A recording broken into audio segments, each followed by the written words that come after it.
Type of cost under the civil procedure code 1908 காஸ்ட்டை பற்றி எங்கெல்லாம் பேசப்பட்டிருக்குன்னு நம்ம இங்கே பார்க்க போகிறோம்.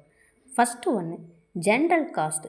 ஜென்ரல் காஸ்ட்டை பற்றி செக்ஷன் 35 வழக்கு செலவு தொகையை பற்றி சொல்லப்பட்டிருக்கு.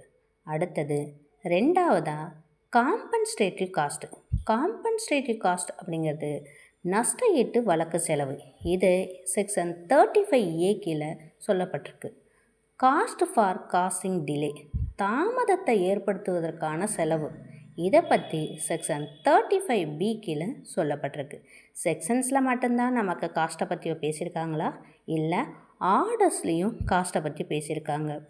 மிஸ்லினியஸ் காஸ்ட்டு இதர செலவுகள் அப்படின்னு சொல்லி ஆர்டர் 20Aலையும், செக்யூரிட்டி ஃபார் காஸ்ட்டு செலவு தொகைக்கான பாதுகாப்பை பற்றி ஆர்டர் 25 ரூல் 1 கீழையும் பேசப்பட்டிருக்கு.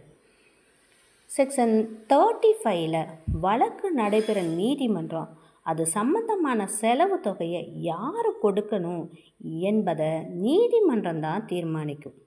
அப்போ ஒரு அதிகாரமே இல்லாத ஒரு நீதிமன்றத்தில் ஒரு நபர் தவறுதலாக வழக்கு போட்டிருக்காரு அப்படின்னா செக்ஷன் 35 ஜென்ரல் காஸ்ட்டு கீழே அவங்க உத்தரவு பிறப்பிக்க முடியுமா அப்படின்னா கண்டிப்பாக முடியும். என்னங்க சொல்கிறீங்க? அவங்களுக்கு தான் அதிகாரமே இல்லை. அதிகாரமே இல்லாத ஒரு கோர்ட்டில் தவறுதலாக ஒரு நபர் வழக்க போட்டாங்க. அதுக்காக அந்த கோர்ட்டில் இந்த ஜென்ரல் காஸ்ட்டை உத்தரவு போட முடியுமா அப்படின்னா கண்டிப்பாக போடலாங்க.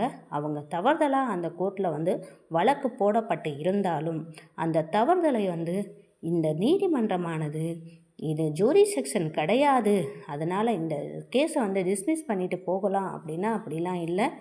இந்த தவறுதலான வழக்குகளுக்கு எவ்வளவு செலவு தொகையை நீதிமன்றம் நிர்ணயிக்கலாம் அப்படிங்கிறதும் இருக்குது. அந்த செலவு தொகை யாருக்கு கொடுக்கணும் அப்படிங்கிறதையும் நீதிமன்றம் தான் முடிவெடுக்குது. இந்த செலவு தொகையில் நீதிமன்றம் அதிகப்படியான ஒரு தொகையை அறிவிக்க முடியும்னா அறிவிக்கக்கூடாதுங்க. அது ஒரு லிமிட்டாக தான் அந்த தொகையும் இருக்கணும். சரிங்க, ஒரு வழக்கு போட்டாங்க. அந்த வழக்கில் நீதிமன்றம் என்ன சொல்லுதுன்னா இந்த வழக்கில் காஸ்ட் கொடுக்குற மாதிரி உத்தரவு எதுவும் பிறப்பிக்கலை. அதாவது செலவு தொகையை அவங்க கொடுக்க வேண்டாம் அப்படின்னு சொல்லி ஒரு உத்தரவு பிறப்பிக்கிறாங்க. அந்த தீர்ப்புரையில் அவங்க என்ன மென்ஷன் பண்ணணும் அப்படின்னா எந்த காரணத்துக்காக இந்த வழக்குக்கு செலவு தொகையை அளிக்கப்படலை அப்படிங்கிறத கண்டிப்பாக எழுத்துப்பூர்வமாக எழுதியிருக்கணும். அது ரிட்டனில் கண்டிப்பாக இருக்கணும். இது செக்ஷன் 35 ஜென்ரல் காஸ்ட் கீழே வருது. அதுக்கான ஒரு கேஸ்லாம் இருக்குது. Amendra Komala versus Usha Sinha another 7 April 2005 கீழே இந்த சைட்டேஷனை இந்த செக்ஷன் 35 மென்ஷன் பண்ணணும்.